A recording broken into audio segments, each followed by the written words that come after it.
to create more offense, maybe protect the pitcher a little bit, but it has to be universal. Universal is the key word. Create a set of rules that are universal. Until that happens, there's going to be this constant tug of war going on between fans, between National League, American League, Players Association, MLB, the Commissioner's Office. It's never going to end. So hopefully, at the CBA this year, because I think we're up for one, the confusion was, and myself included, I thought this year was the CBA. It wasn't. This year was just, hey, we have to meet and figure out how we're going to play a season during a pandemic. Yeah. So, and they talked about the future. So I think that this was brought up, and they said, okay, these are going to be our set of rules to protect our players' health and safety and our families' health and safety as far as it goes with the ball players and their families.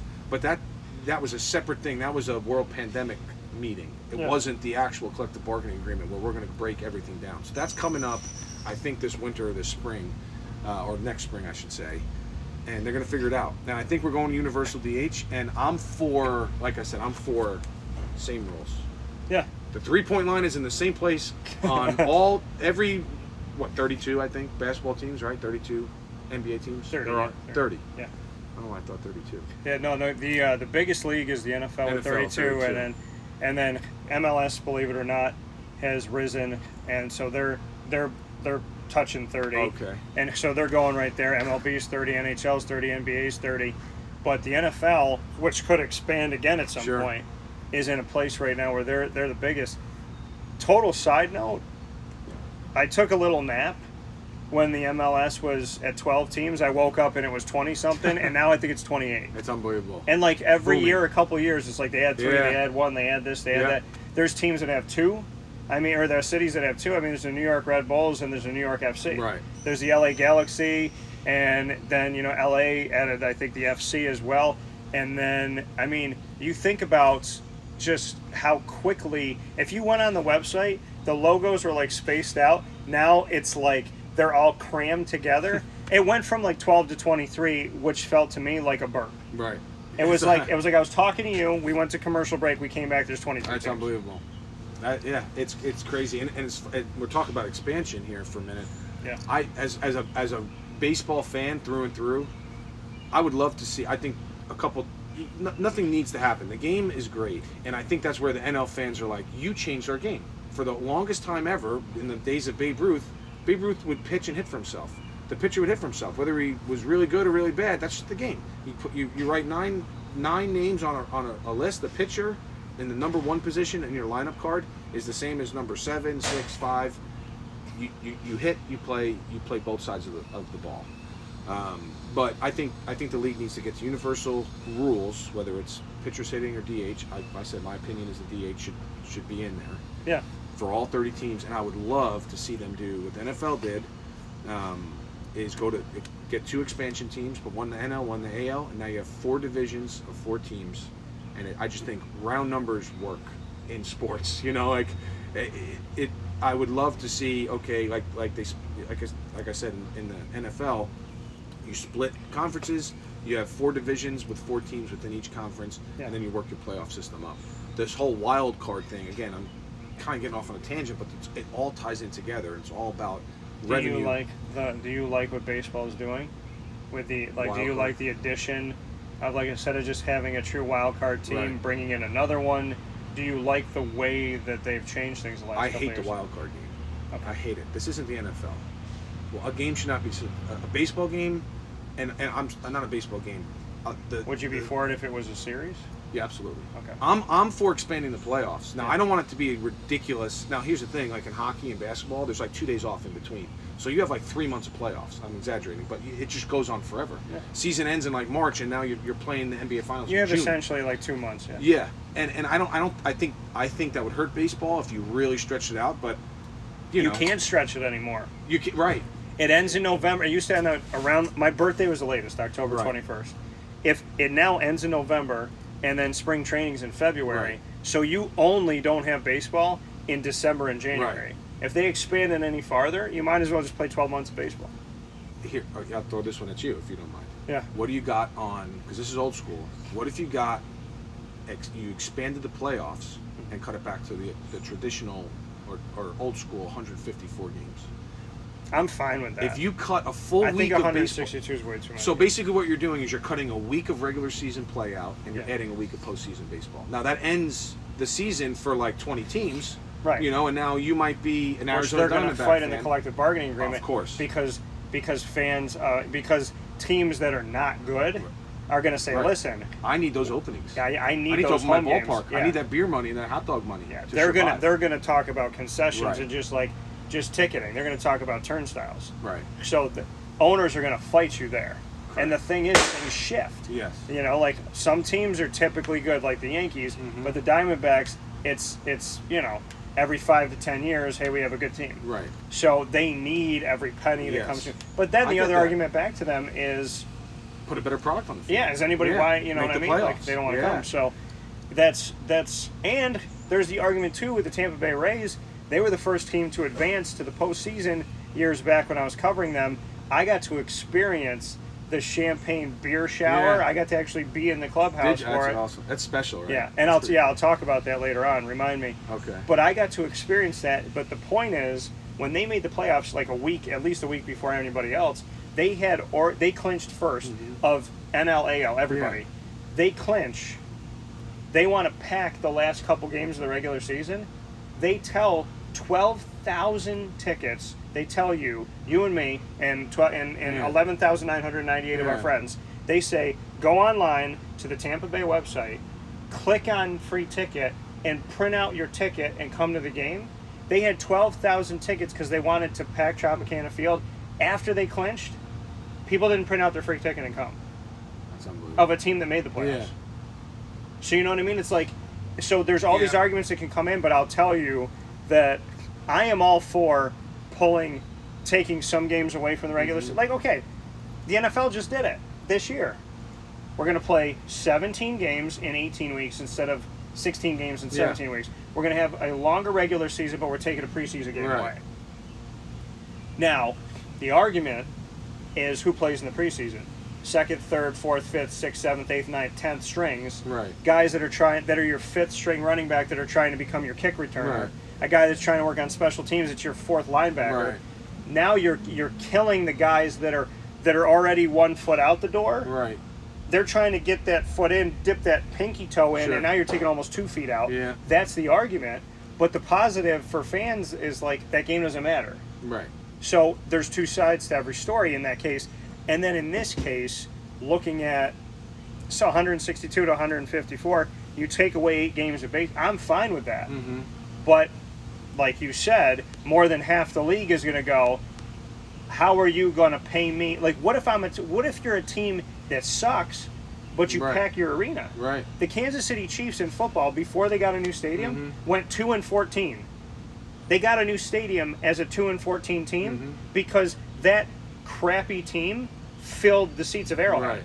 Right. Right. So it's all relative to where it is. You could have it. The Milwaukee Brewers could suck, Right. but they sell out all their home Yeah. games.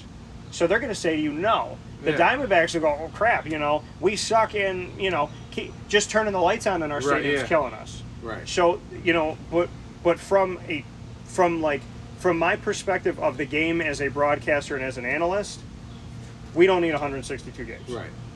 There's two ways. But as a business owner, it depends on how Right. my tickets sell.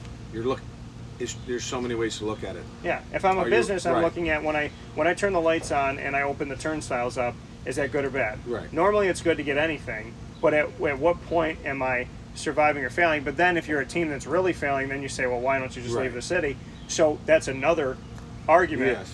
But if you have 162 games, all 30 teams benefit. Mm-hmm. If you have 154, then more than half the league does not. Correct.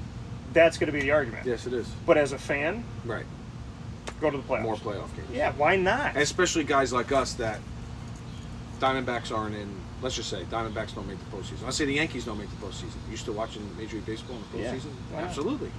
Because you're baseball fans. Now more than ever, because especially when you go to the Hall of Fame, it I don't know. Well, the video in the beginning, I've seen my dad cry like twice in my life. My dad was sitting to my left, and we're watching the intro video in the theater. I cried 3 times. Yeah. I come out of it. We're driving home that day later on in the day, And I said to him, I go, what was your favorite part? And he goes, probably the video. I said, me too. I said, I cried. And he laughed and he goes, I did too. Yeah. And because you really, it's what you said. It's like going home and seeing the Padres play. I'm like, I think it was Padres Cardinals. Right? There was no skin in the. There was nothing for me to watch the game. But I was just like, I just went to the hall with my dad. It invigorated me to watch the game, and now I will sit here and literally watch a little league game. I will watch 8-year-olds play baseball on TV right now because it reminded me why baseball is so important. The grassroots, where it started, because every big leaguer and all your favorite celebrities were 8 at one point. Yeah. You know, and I'm not saying watch that or go to a rec league or Babe Ruth league type thing to see the next Mike Trout or Derek Jeter, but what it is it's the purest form of the game. You know, like someone in America or all over the world, someone in America, the Dominican Republic, Japan, Guatemala, whatever, somebody somewhere today is going to watch the next greatest baseball player. Like, think about how cool it is to really just picture life in that way, to know that you or I could go to a ballpark today and see the next, I don't want to even say the next best player, but I don't want to say the next Mike Trout because I don't like comparing. But like somebody somewhere can literally sit at this table and say, I saw Derek Jeter play when he was 9. Right. I gave Mike Trout a juice box after one of the games because I was the snack mom. Yeah, I and literally. their son is doing well, but he's not in baseball. But that's exactly right. I think it's really cool. It's a cool aspect to think about. Yeah, that you could be talking to, like I'm talking to a retired professional baseball player.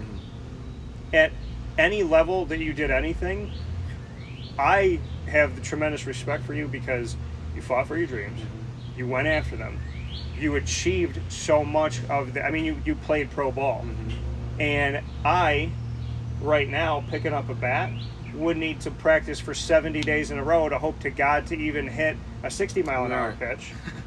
And here you are cranking home runs and winning a championship off a walk-off that you are responsible for.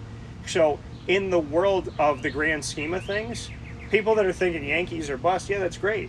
But in my world, and in the world of, like, I don't know, common sense, you cranking a homer to win a championship at any level is like this many people. Right.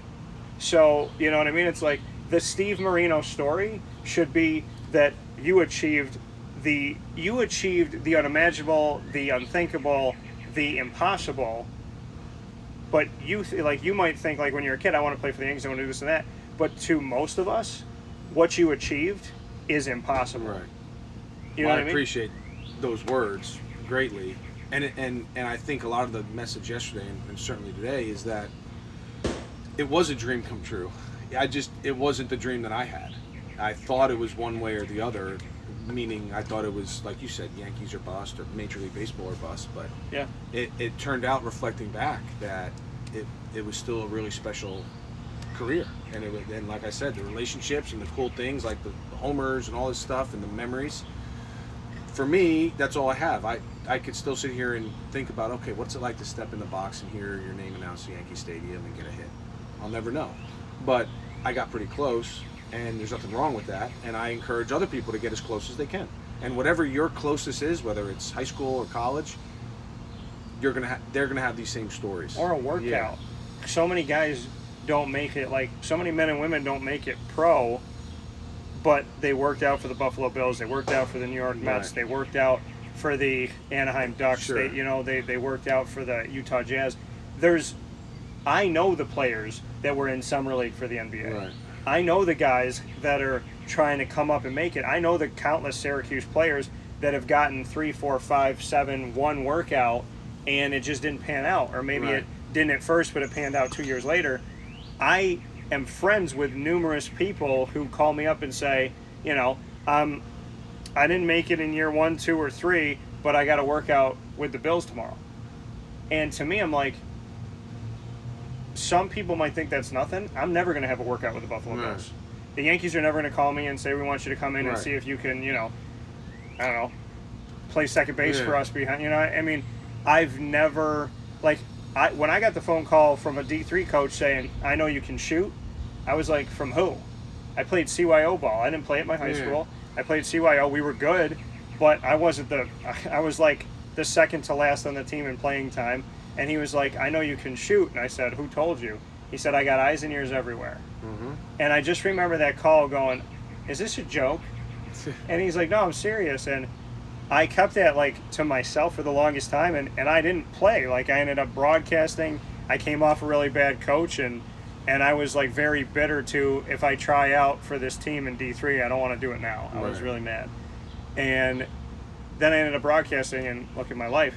But that phone call, that one phone call of, I'm a D3 coach for Marywood University, my name is Eric Grunman, and I know you can shoot.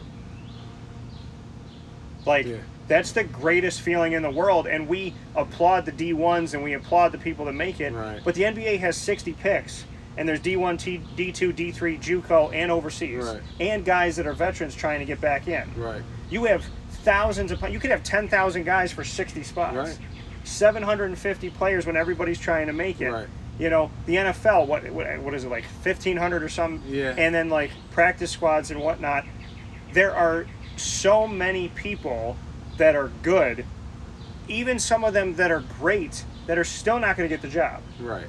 And so at any level, if you played Little League and stopped, or if you know, I got hit by a wild pitch in Little League and that was it for me. Yeah. My dad wanted me to play baseball. I wanted to play basketball. I got hit by a wild pitch above my kidney, and the doctor's like, a centimeter lower, you're peeing blood. I was like, yeah, I'm done.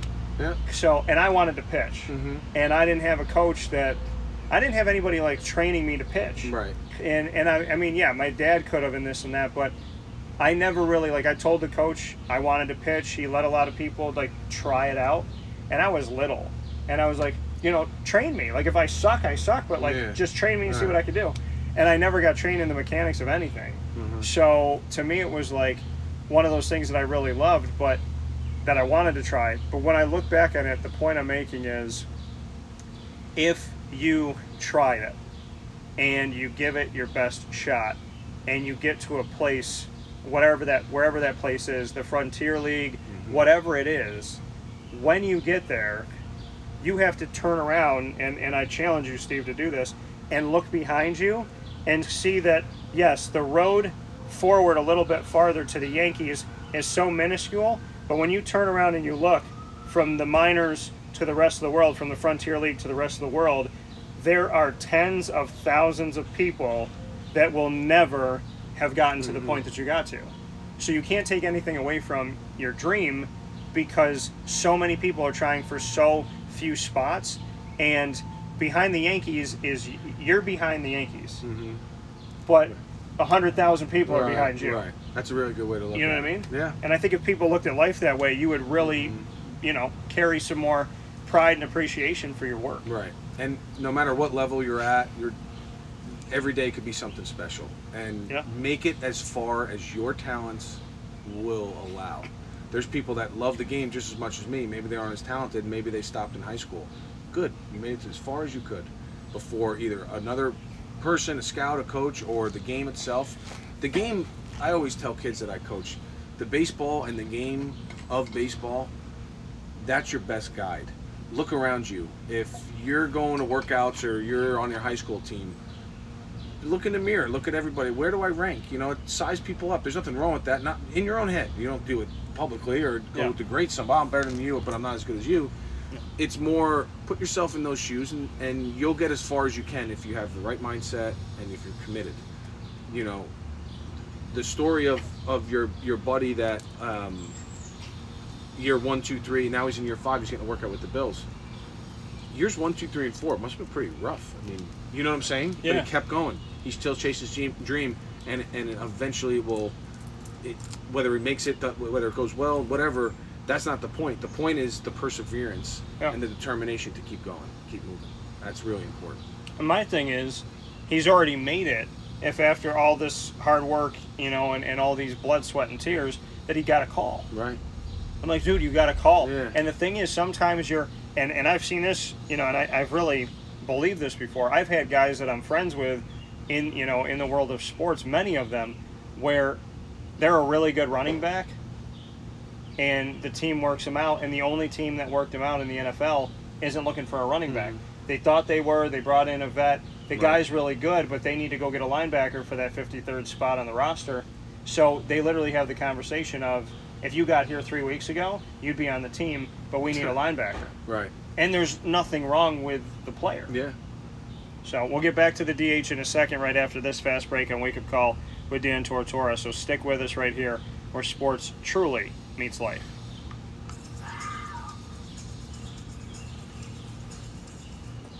Carvel DeWitt, it's what happy tastes like. Do you know why? Because we make ice cream. Creamy, rich, flavorful ice cream. Not yogurt or iced milk like some of our competitors. Ice cream. Fresh, by hand, daily. For the calorie conscious, something new for you. Our new Carvelite. Same great flavor, creaminess, and texture of our regular ice cream with only 35 calories an ounce. So whether you want an ice cream cake, flying saucer, dasher, carvalanche, hard or soft ice cream, we will satisfy your craving with our fresh, handmade regular or new Carvelite ice cream. Carvel DeWitt. It's what happy tastes like.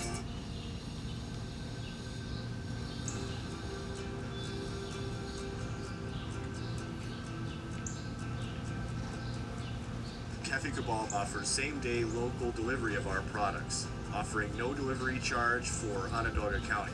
Shop cafecabal.com for fresh roasted coffee beans, cold brew, travel mugs, and all your essential Cafe Cabal needs. Cafe Cabal, coffee for the soul.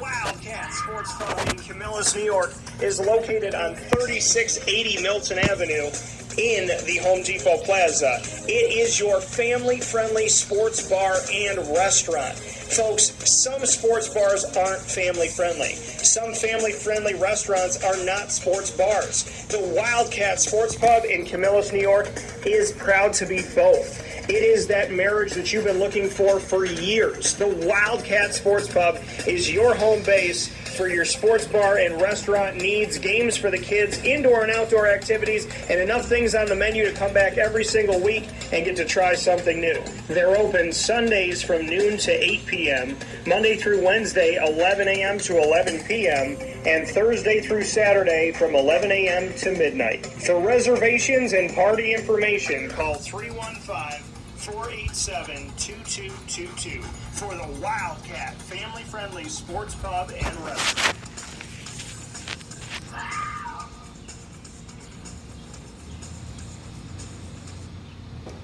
Avicoli's, located on the corner of Route 57 and Wetzel Road in Liverpool, New York, is your home for the Liverpool Athletics Sports Show every single month. Wake Up Call with Dan Tortora proudly brings you our Liverpool Warriors exclusive show on site on location at Avicoli's, located for you at the corner of Route 57 and Wetzel Road in Liverpool, New York. You can call them at 315-622-5100 for takeout, delivery, and catering.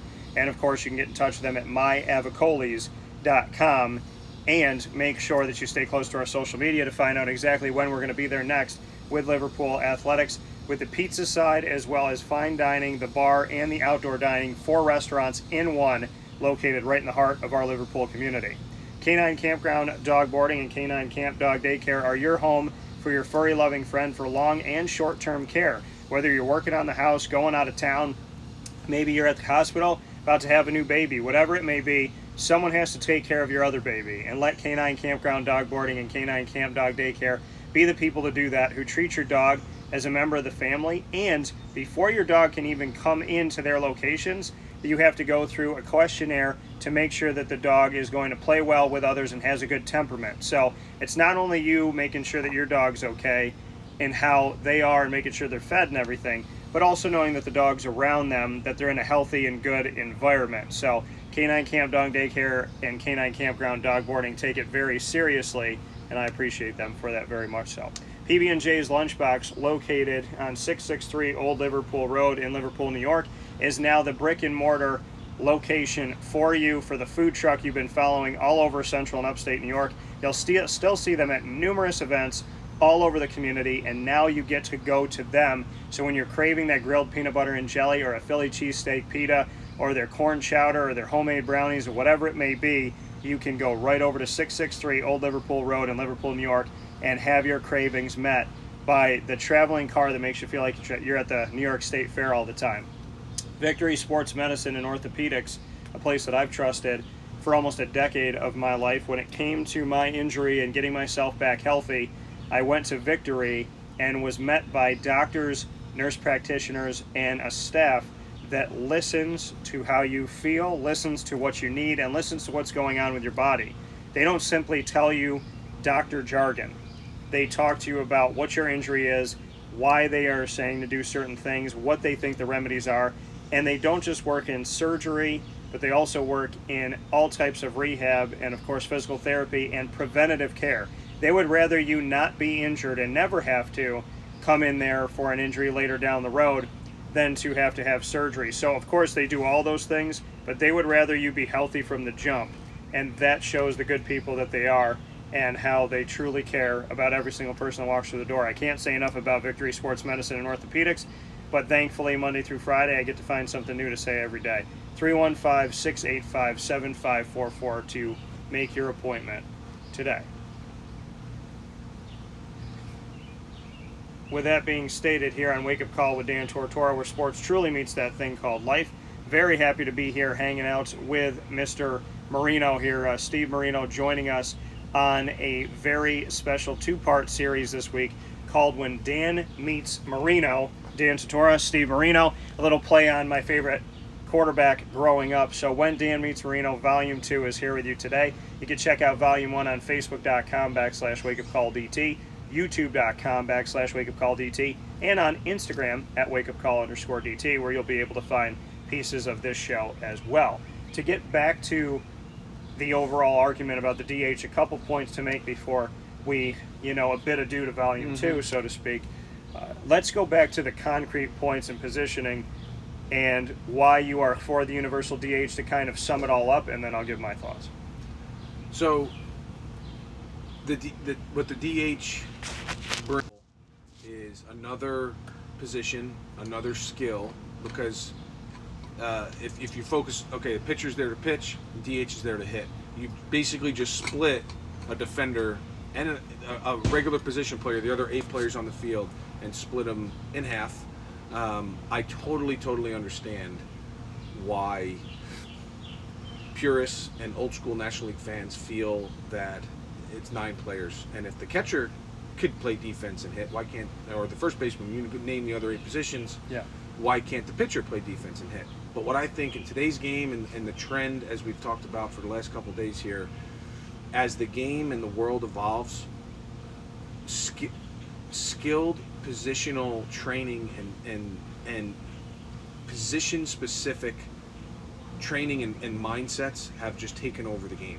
More kids are playing one sport these days instead of 2. More kids go to all these different camps and workouts and you name it, than to play, in the winter I'm going to play basketball, in the spring I'm going to play baseball, in the fall I'm going to play football. And that's it. It's different. So if your son is a pitcher, there's an endless amount of workouts and different arm care programs. There's so many things you could do to take care of your arm. So I think Major League Baseball will eventually say, you know what, we got to take care of these guys. Yeah. And it is an unnatural motion, throwing a pitch as hard as you can over your head. That's why if you notice in baseball, you pitch and you need at least 5 days off. In women's softball or even men's softball, whipping 150 pitches a day, and then that same female comes out and she'll do the same thing the next day, because throwing underhand, your arms hang down naturally and it's less wear and tear on your rotator cuff, labrum, you go down the list. So my point to wrap up a DH, I think Major League Baseball needs to have the same rules, just like all the other major sports platforms, throughout all their franchises, and I think they need to protect their assets. As far as injuries, you see what's happening in the NBA with the best players, getting hurt. I think in baseball it's the same thing. People want to see Jacob deGrom pitch. They don't want to see him hurt. Instead of having him hit 4 times a night or 3 times a night, let him focus on pitching, let him focus on his body, and then he could do special things. Same thing. Now you could sign that big donkey power hitter that just hits the ball a mile and let him just swing and don't let him work. Let him make a fool of himself playing first base and botching. So I see arguments for both sides, but to wrap it up, I'm definitely pro DH. I'm pro American League rules, and if everyone could adopt them, I think the game will be fair, level, pure. At that level, I think all the National League fans that are probably a little bit bitter about it when it happens, they'll get over it. It's still a game of baseball. Might not be the way you watched it back in the day, but it's still baseball. It's still, in my opinion, the best sport in the world, and everyone will get through it, and everyone will still love to watch the game. Why would anyone, besides talking about history and being stuck in your habits, who would argue, take out Jacob deGrom and a couple anomalies, who in their right mind would own a franchise and say, you know what, I don't want a big power hitter DH. I'd rather my pitcher hit. When he can get hit by a pitch, he could get injured running the bases, or by just normal mechanics, like a center in basketball, they're not good at hitting. Just, I mean, Shaquille O'Neal, if he was 50% from the free throw line, that was a good day. Right. Randy Johnson, if he was 100 batting, that was like the best year of his life. Right. Yeah. So to me, why would the National League say, we need to keep this? I have to have this. Right. You know, what would benefit you by saying, you know what, I really, really want my pitcher to I want my pitcher to have a higher chance to get injured and to swing a bat and look like an idiot. Like, there's no, I would think that the universal DH should pass faster than anybody trying to bring our gas prices down. 100%. And that you just brought up just a few points. There's probably more. For hundreds of years, people were making pros and cons lists. I want to go to this school. Let's make pros and cons. I want to play for this team, or I want to get a new job. What's the pros? What's the con? You put a line down the middle of the page. In my opinion, with the DH, the pros side of that, pros and cons of the DH, is very heavy, and the cons are, if any, one or two. That's all. And it's really just the tradition of it. That's, in my opinion, the only thing you'd be losing is the traditional, pitcher gets up, but it's not like it was back in 1920 and 30. Babe Ruth was the best pitcher and hitter, and that doesn't happen. I mean, obviously, I shouldn't say that because you got guys like Shohei Ohtani, but guess what? There hasn't been anybody like Shohei Ohtani in a very long time. All right, we get into that stuff, but at the end of the day, I think the DH is something that will kind of put a bow on a lot of this back and forth and tug of war that we've been seeing been played with not only Major League Baseball in the front office, but also with fans. And it just allows everything to be on an even playing field, which baseball hasn't seen in years. Does your quarterback play kick return? No. It's as simple as that. Your designated hitter is designated to do one thing, hit. Your kick and punt returner is designated to do one thing, well, two things, field the ball and run forward for positioning. It is a specialty position that the argument of the purist traditionalist Grandma Joyce is they're not playing in the outfield. They're not playing defense. They don't have to do anything else but hit the ball. She always calls him half a player. Yeah.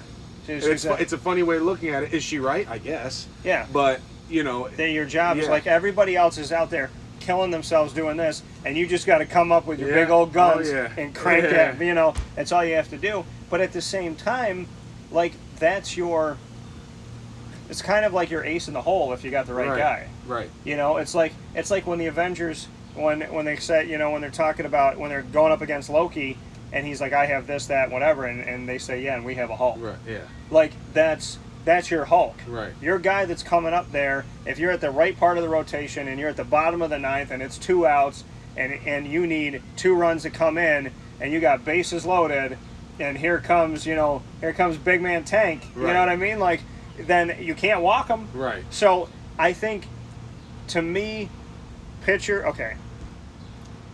pitch. That's your job. And a DH is half a player by definition. But as we've made the argument, you don't want your pitcher to get hurt. Like DeGrom gets hit in his right arm, like you said, he gets hit in his elbow, he's done. Randy Johnson, en route to the only World Series that the Diamondbacks ever get, he's running the bases and he rolls his ankle and he's out for Game 6. Now they never win a World Series. So think about that. Right. So I think the reality to me is you have to protect your quarterback. You have to protect your pitcher. There's certain things. Okay, your goalie doesn't, when you're playing in the NHL, your goalie doesn't take off all his gear and go flying around, the ice. He stays in that one spot. So, and what about this? And in soccer, Your goalie doesn't play forward. Right. He's not playing outside mid. And your shortstop doesn't pitch. Right. So is a shortstop only 2/3 of a player? Because all he does is hit and play shortstop. He doesn't pitch. Right. So a pitcher is only 2/3 of a player. I'm sorry. So basically, what the argument for the purist is saying, the only real baseball player on the field is the pitcher. He pitches. After he releases the ball, now you become a defender. That's what you're always taught. You field your position, and you get to hit in the National League. I think one of the most difficult positions in all sports is a catcher. You get beat up. You touch the ball every single You're in play. an unfavorable position for your legs in general. Your job as a catcher, I mean, like, how many catchers have good legs at the end of all that? Oh, and their careers are so short. You know what I mean? How many of these guys can walk? Right. Oh, they're banged up. You know what I mean?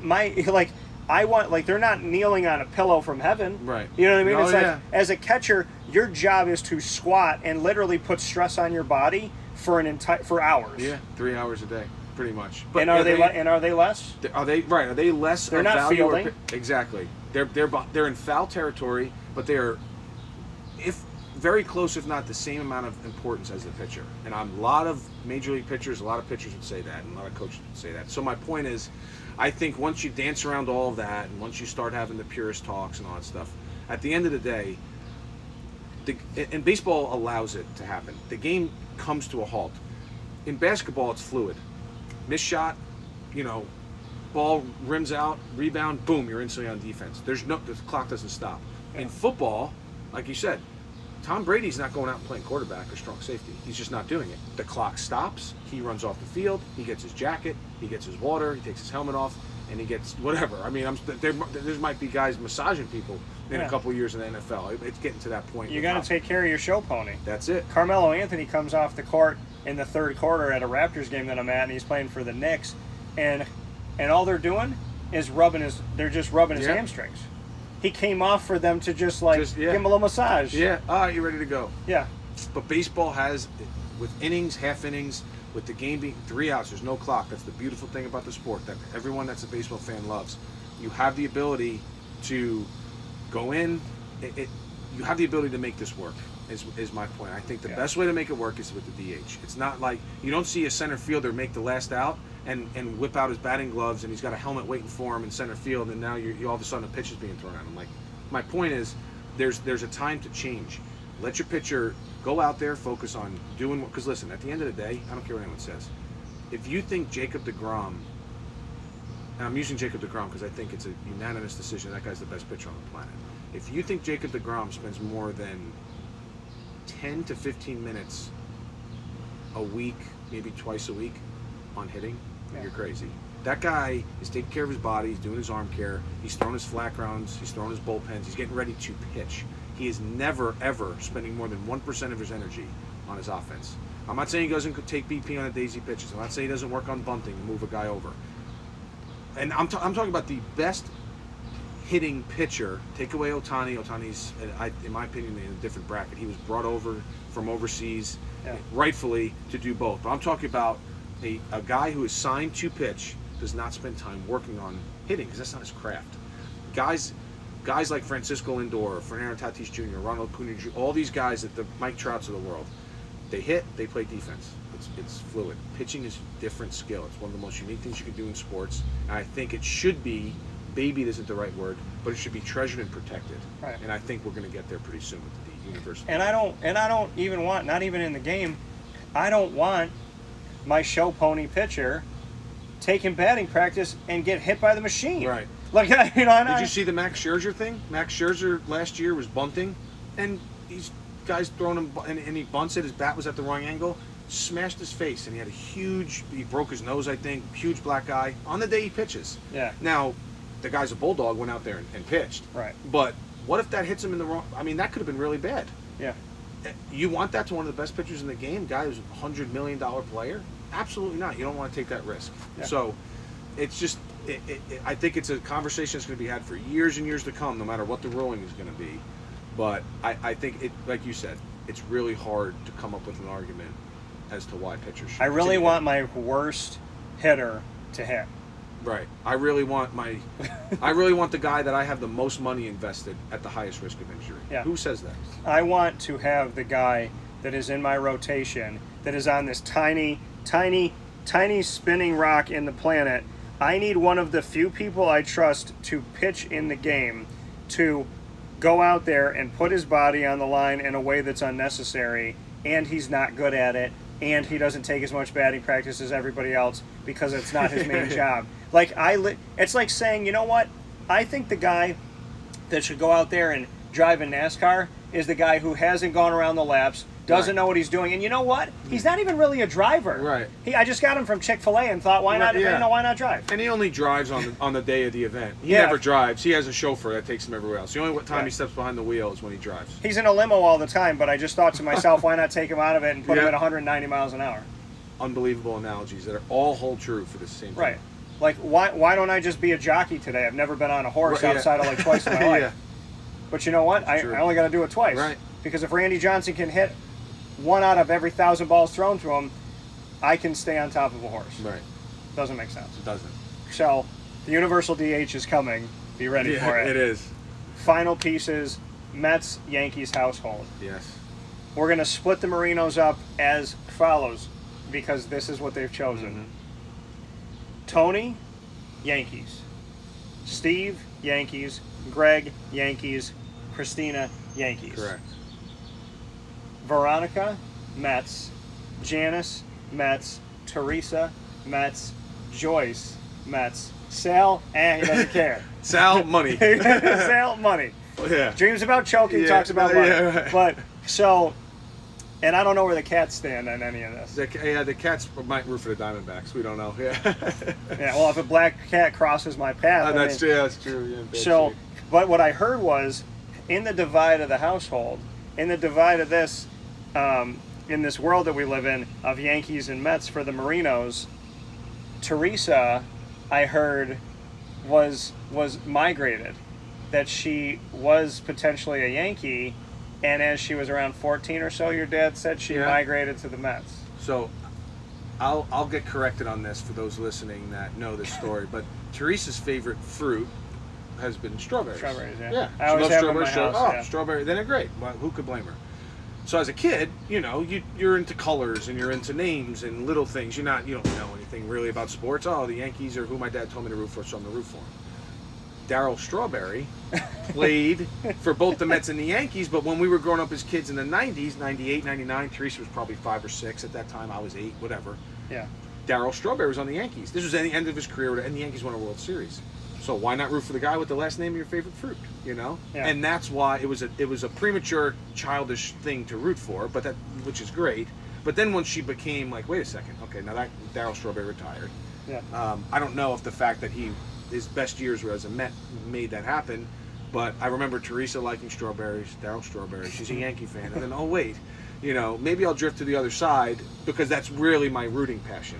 Yeah. Not I think just the she fruit. knew that she was going to meet me, and I come from a city that's orange and blue. Now, there you go. How about that? She That's- had a little bit of a crystal ball feel. Yeah, I think that's what it is. Yeah. But I, as a kid, at 4 years old, the first pair of sunglasses I ever remember is I had Mets sunglasses that are blue, and they had the Mets logos that I could see out, but you couldn't see my eyes. Okay. And I still, to this day, I know that they're somewhere. I think they're in my house. I think I took them. But I had Mets sunglasses for no reason. My Yeah. dad's a Yankee fan. My grandfather's a Yankee Yeah. fan. My mom didn't care. So I grew up. Now I like the Blue Jays, and we had the farm team in Syracuse, here, the Syracuse Chiefs, and so the Blue Jays were, like for I think 32 or 33 years, Syracuse was the AAA team. Right. So I went to see first game I saw. I was 5. I went to go see Joe Carter play Kirby Puckett. Sweet. The Twins come into town, and the Twins sucked. Yeah. They were awful. Bad. And Joe Carter and the crew won 11-2. And I got one of those pre-signed bats, and I remember it was right by the needle. And then the next game that I went to, I brought my dad, who was a long time outside of AAA and whatnot. I brought my dad to, he had never been to Old or New Yankee Stadium.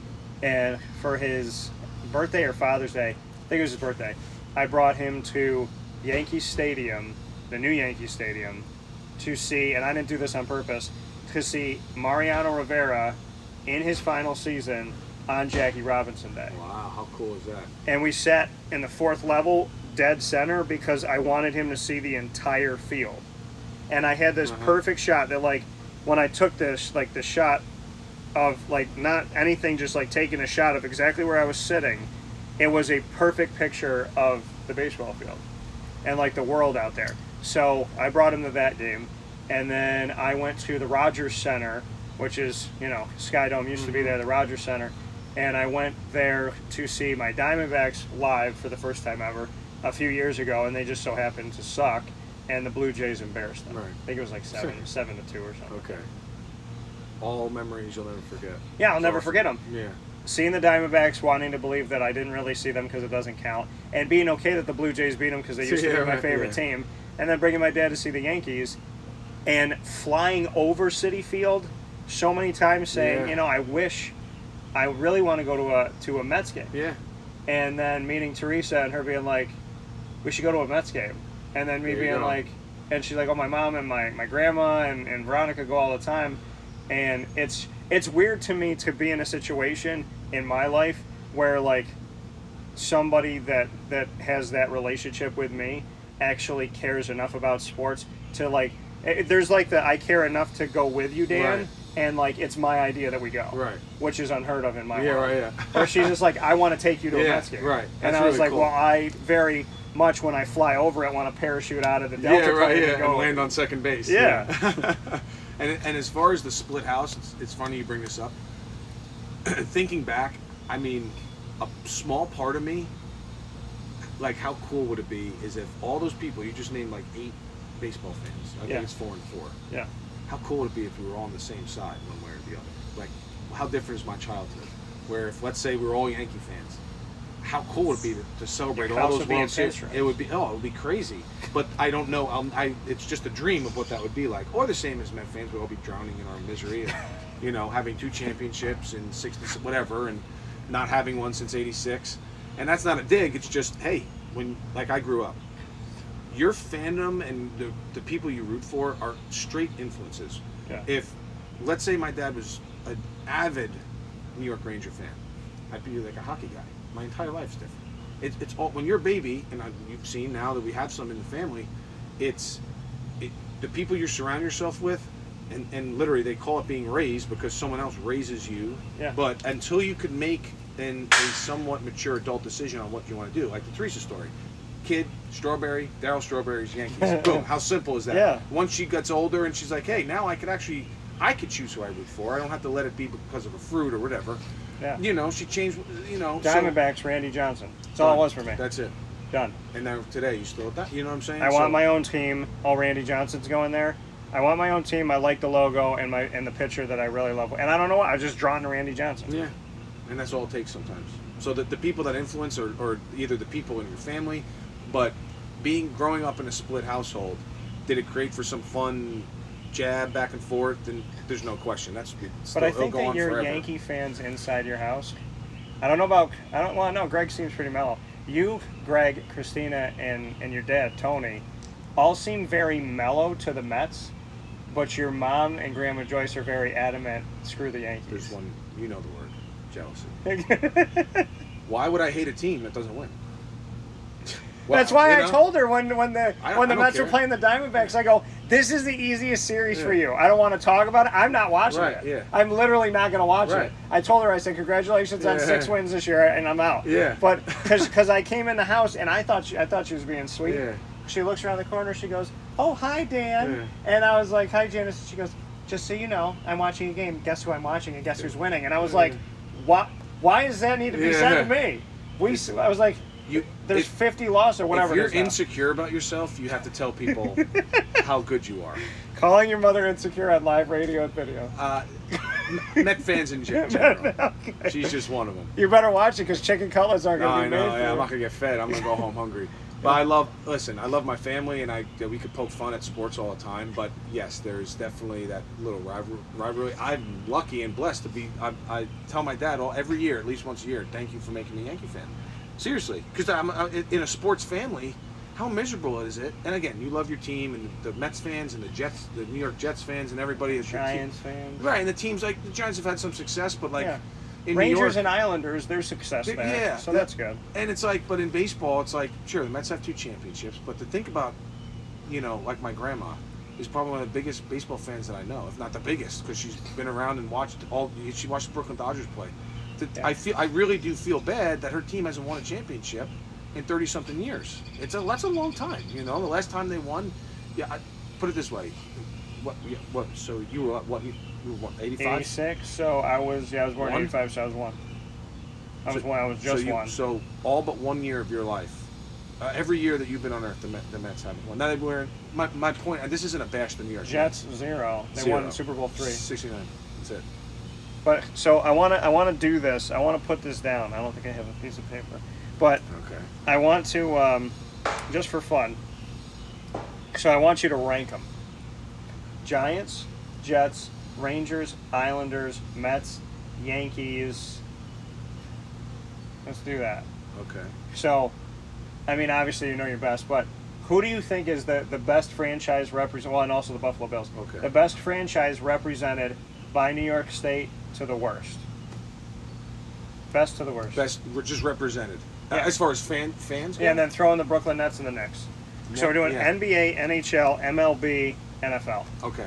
and you got to put Buffalo in there Oh, because sure. technically Buffalo is Sure. the only team that plays in New Yeah. Oh York in yeah. the No, NFL. that is true. That's so funny. I tell people all the time when they're like, "You're not a Jets or a Giants fan," I Yeah. go, "I'm not from New Jersey. Yeah, right. Yeah. I don't live in East Rutherford." Right. Yeah. No. All right.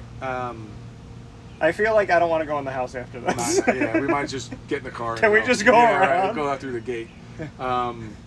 Yankees, number Yeah. one. Yeah. It's just I think that's a factual statement. It's not even my opinion. Yeah. I think they're the most followed team worldwide, and they clearly have the most championships in their respective sport. Yeah. The next, okay, so just that's my number one answer no matter what. Yeah. As when you say represented, you mean like as far as who? I say who you think is, like, in your opinion. Okay. I mean, obviously, you're going to put in championships and stuff in your brain. Yeah. But in your opinion, who is the best franchise to represent New York State and who's the Okay. worst? Okay. Yankees 1. Mm-hmm. New York Football Giants 2. And I say that because they have a long tradition of history. They've won recent. Beat Tom Brady twice. Yep. I mean, Tom Brady's been beat Yep. 3 times. Yep. 2 of them are Giants. Yeah, that's true. And both Eli and both Tom Coughlin, who owes me a Super Bowl in Right. Jacksonville because that's where he came from. 4 New York Knicks. I got it. So wait, And you did Yankees, Yankees. Giants. What was 3? I'm sorry. So 3 Knicks. 3 Knicks. Okay. 4 New York Mets. Okay. Got Islanders, Rangers, and Nets. Whoa! I'm thinking baseball, football, basketball. I forgot. Yeah. Yankees, New York Rangers are number 2. Okay. Sorry for anyone that this is going to be like the Charlotte Bobcats at Hawaii. This is going to be all. Wayne Gretzky fans are losing their mind. Yeah, I would say Yankees, New York Rangers, New York Football Giants. Yeah. Then you go to the Knicks. They were the only show in town. They play in the world's most famous arena. Same with the New York Rangers. I think that has something to do with it. Everyone knows New York City. Everyone knows Madison Square Garden. Then the Mets. So you got Yankees, Rangers, and then who? Yankees, Rangers, Giants. Giants. Okay. Then the Mets at 4? No, then the no, Knicks. At no, 4. then the Knicks at 4, then the Right. Mets. Okay. Then the Mets. Okay. Then the Islanders. Okay. Because they're having better, like, more recent. Correct. And it. I mean, what a cool name, the Islanders. Right? They play on the island. Yeah. They're the only team that major sports actually plays in Nassau County, which is like Long Island. Yeah. Because even and though they're building a new geographically, arena, which is awesome. it's awesome, and geographically, Brooklyn and Queens are on the island, but they identify as New York City, obviously. Yeah. So like whatever. So the Islanders, Yankees. So Yankees, so you got the Nets still, you got the Jets, you got the Bills. Okay, Bills next. Okay. Then the Jets. Then the Brooklyn Nets. And the Brooklyn Nets. They're the newest team. Yeah. Okay. Is that? I think that's everybody. I think you got everybody. Yeah. You got NBA, you got NHL, you got MLB, you got NBA. I'll stand true to that. Maybe Okay. maybe if I really think about it, get a computer in front of me and like start to dip into like Yeah. different things as far as like attendance or like where fans are. But I would say that's a solid list for me as far as New York sports teams most popular, most respected, do things the right way, Okay. and haven't had any big like whatever. Like, Okay. So Steve's list: Yankees from best to worst franchises representing New York State.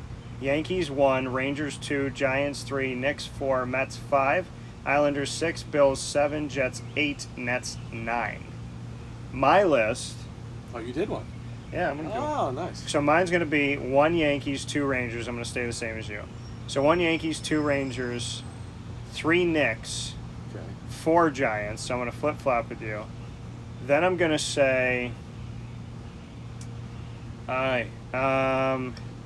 Then I'll say Mets. Then I'll say Bills. Then I'll say Islanders. Then I'll say Nets. Then I'll say Jets. Because the Jets are Terrible. They're just. I call them a Broadway show. They're not a baseball team. Or they're not a football team. They're the only reason I put them. I mean, they're second to last for me. The only Yeah. reason I put the Nets below is they're just so brand new, and they're still. Yeah. I'm giving them. I'm including their history of New Okay. Jersey. So I'm including their history. Okay. But I Right. have to respectfully. I have to put the Jets last. Yeah. I have to. I don't blame you. Now that you say that, and I saw your face, I kind of wish that I did. They're such an embarrassing franchise. I'm embarrassed for them, and they're not my team. From the owner and the front office all the way down to the practice squad, it's just an absolute chaotic mess. And I can also tell you that the front office, since I dealt with them for 5 years, the front office, hopefully it's changed for the better. Right. And I'm not wishing anybody got fired. I'm just saying that I hope it's changed for the better. I can tell you from experience as a professional working with the Jets, their front office was disrespectful. The way that they treated people that covered their team wasn't right. So, like, from the on the field off, like, I don't like who they were off the field to me, and I don't like what they did on the field. Right. So as far as I'm concerned with the Jets, I have, like, no literal feeling of positivity, like no connection. Right. I mean, I grew up, the Cowboys my second favorite team, so I have a reason to not like the Yeah. Giants. I have no reason to not like the Jets. But the way that I was treated, coupled with the undeniably, I called them a Broadway show. I said the Giants were on the front of the New York Times and the Jets were on the back. Yeah. And the Jets weren't on the back for any other reason than they were bringing in quarterback. Geno Smith is a wide receiver. Yeah. He's not a quarterback. Right. Tim Tebow, they brought him in and they misused him. Rex Ryan was a lightning rod. I mean, Mark Sanchez had some success. and the butt fumble. Like, all of it was a Broadway show. They got to a point where it wasn't about winning. It was just put on any type of show, even if people are laughing at us. Be a clown, put on the nose, and start to, bounce on the bouncing ball and get on the tricycle so that people can just watch us do anything. It was like the Giants were winning a Super Bowl and being competitive, and here's Phil Simms, and here's Eli Manning, and here's Tom Coughlin, and so on and so forth. And the Jets were like, look at me, I'll honk my horn until somebody sees me. So they're wearing the makeup and the crazy hair and the giant nose, and people are going, oh my God, I can't believe they resorted to that when the Giants were winning games. Right. That's why I see them as a Broadway show. I totally agree. And like off-Broadway. Yeah, right, yeah. Right. Yeah, not Wicked, on the main. Not Wicked, like Slava's Snow Show, which I saw, which is off-Broadway, which featured clowns. That's right. Ironically. Perfect. That's New York Jets. Yeah, I think that's where Rex Ryan started. So I really am not going inside after I said all these things. Yeah. We're going to take a final step aside, and you're going to give me the ingredients to success after this. Perfect. All right.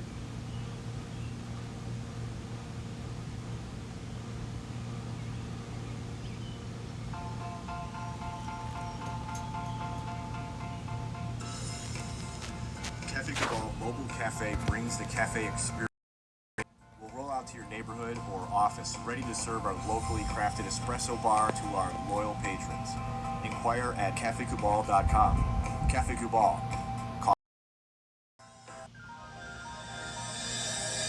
Ma and Pa's Kettle Corn and Popcorn Factory, located on 201 7th North Street in Liverpool, is home to over 40 flavors with more than 200 flavors in their total wheelhouse. Sky's the limit for this sweet and savory Central New York company. Keep it local at your parties, fundraisers, wedding showers, baby showers, and more by calling 315-450-MA-PA. That's 315-450-6272 for popcorn bars with custom flavors and colors at your upcoming event. Make sure to visit them on 201 7th North Street in Liverpool, New York. And for more information, go to maandpazsnacks.com. Ma and Pa's Kettle Corn and Popcorn Factory.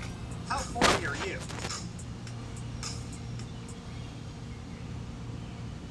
The Millhouse Market, located on 3790 New York 13 in Pulaski, New York, is worth the drive every time. Make sure you find your way out to the Millhouse Market, but first, download their app at the Google Play or Apple App Store, and you will have everything at your fingertips, from directions to the Millhouse Market, as well as their entire menu, the breakdown of the ingredients, and everything that you have, from their homemade breads to their desserts, quinoa bowls, rice bowls, salads, brick oven pizzas, and the sandwiches named after the families that helped to settle today's Pulaski.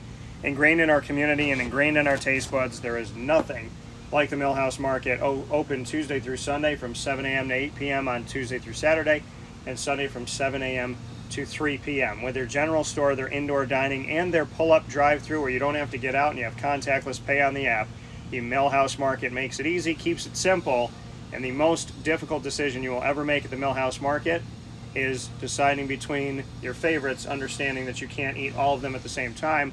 Or if you're like me, you buy one and then you buy the other one to bring home for tomorrow.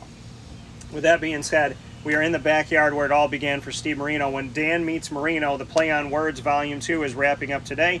And the final piece of today's show is the Ingredients to Success, proudly brought to you by Avicoli's on the corner of Route 57 and Wetzel Road in Liverpool, New York. The Ingredients to Success starts every Tuesday with a topic, and then we give the ingredients to success. I'll give you the topic. You give me the ingredients totally off the cuff.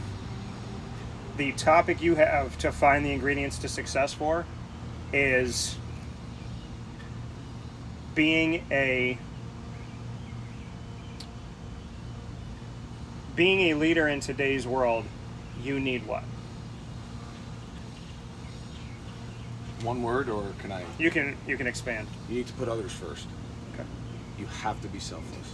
Too many people that I've seen and been involved with, that I've looked up to as leaders, some good, some not so good, they've been in a leadership position or get a promotion and whatever, and they're doing it for themselves, they're doing it for their wallet, and they're not doing it because they want to lead other men and women. And I think that's the most, damaging thing, because if that happens, you're going down a path and you're going to drag people with you. Yeah. You need to be selfless.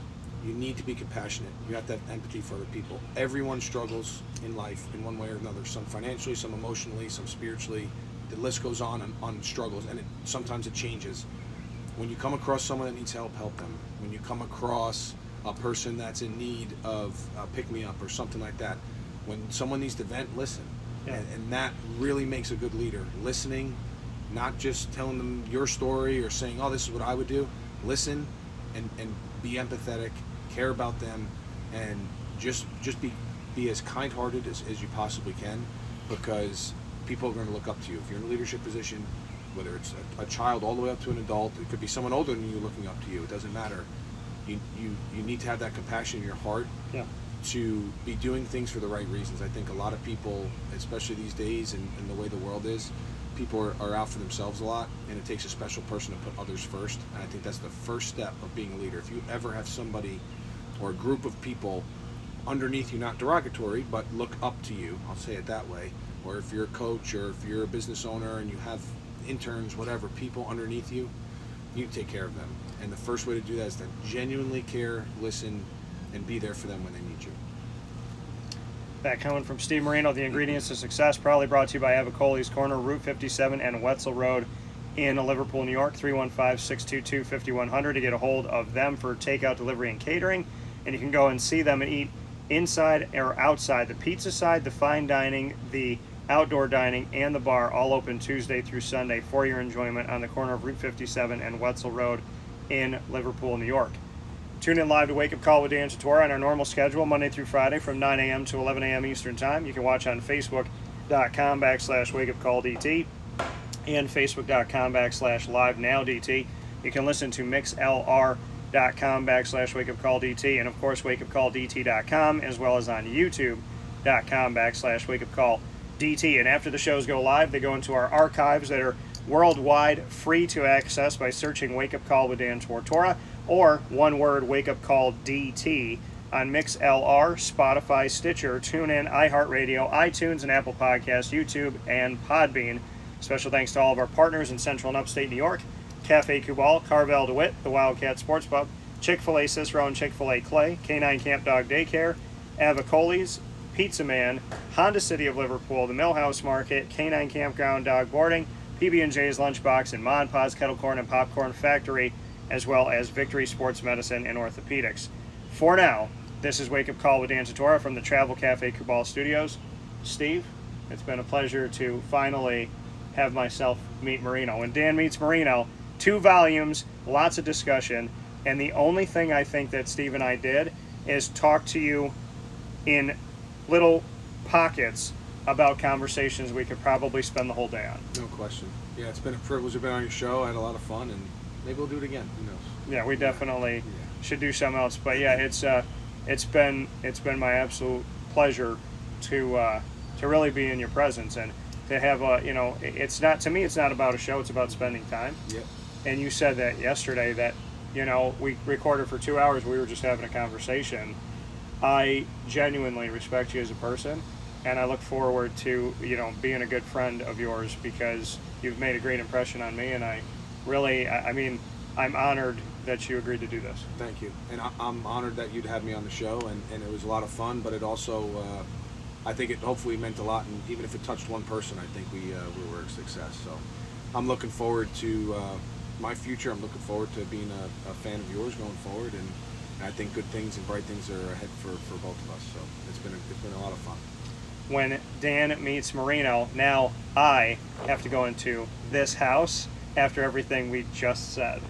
Good luck to us. Good, yeah. We'll say a prayer before heading out. Appreciate it. Everybody have a good day. We'll talk with you soon.